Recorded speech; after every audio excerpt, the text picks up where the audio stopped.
hindi ko na makikita pa ang mukha niya. Halika na. At kahit ano pang sabihin ng iba, umaasa pa rin akong makikita kita. Totoo?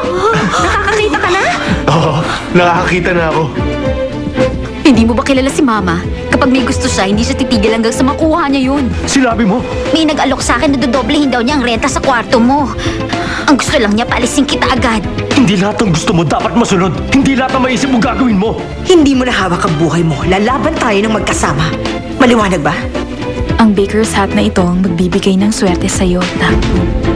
Baker King, Takbo.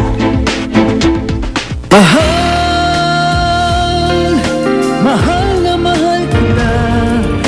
Ang puso ko'y iyong-iyo. Asahan mong maghihintay. Hindi ako magbabago. Asahan mong maghihintay sa'yo.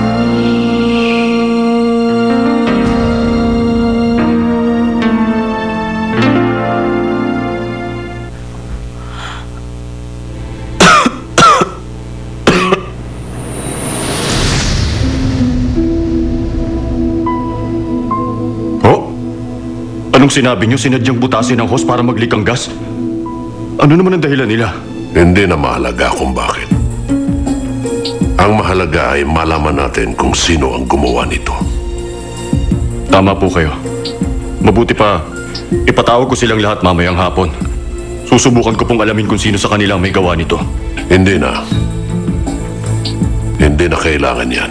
Ano po bang sinasabi ninyo? Isa tong malaking kasalanan, Papa. Kaya kailangan gumawa tayo ng aksyon. Hindi natin pwedeng paligpasin ang ganitong bagay. Kailangan malaman natin kung sino ang may pakana at nagbalak ng ganitong bagay. Hindi ko hahayaang magtagumpay ang taong nagbalak gumawa nito. May naisip na akong plano. Hayaan mong ako na mismo ang siyang umayos ng bagay na ito. Naintindihan mo?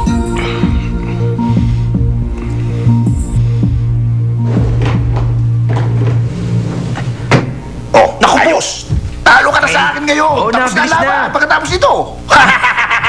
Hoy, mabuti pa, imbis na magngangawa ka dyan. Tingnan mo na lamang yung moves ko para maggubaling ka naman sa larong ito. O, di ba? Kala mo mananalo ka, ha? Oo, kaya ano? Ang ba? Pero sino ba sa kanila Sa akin. ang gagawa ng ganung bagay?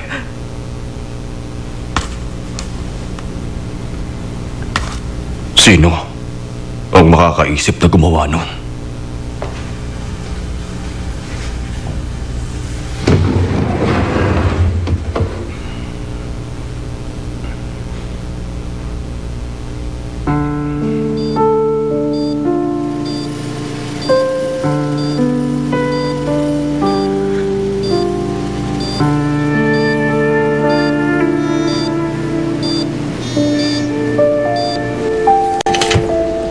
Excuse me.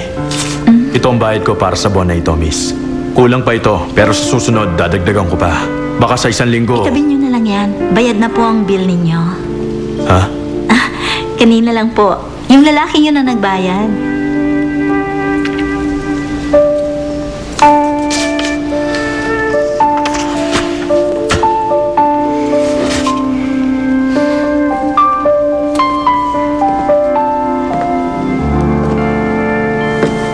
Huwag ka na magpasalamat. Ituring mo yung regalo ko sa'yo. Sinabi ko nang hindi ko matatanggap ang inaalok mo sa akin. Nabalitaan kong araw-araw dinadialysis ang kapatid mo. Siguradong hirap ka na. Hindi lang sa pera, kundi pati sa puso. Kung papayag ka sa alok ko, ipapalakad kong pagpapagamot sa kapatid mo sa Amerika o sa Japan. Siyempre, sasagutin ko lahat. Kailangan mo lang ibigay ang hinihingi ko. Kapag nakapagpasya ka na, huwag kang mahihiyang tumawag sa akin. Bukas ang linya ko, kahit kailan.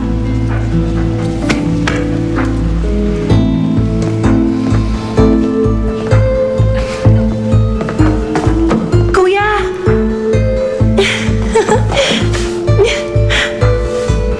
Kailan ka dumating? Kanina lang. Okay ka lang?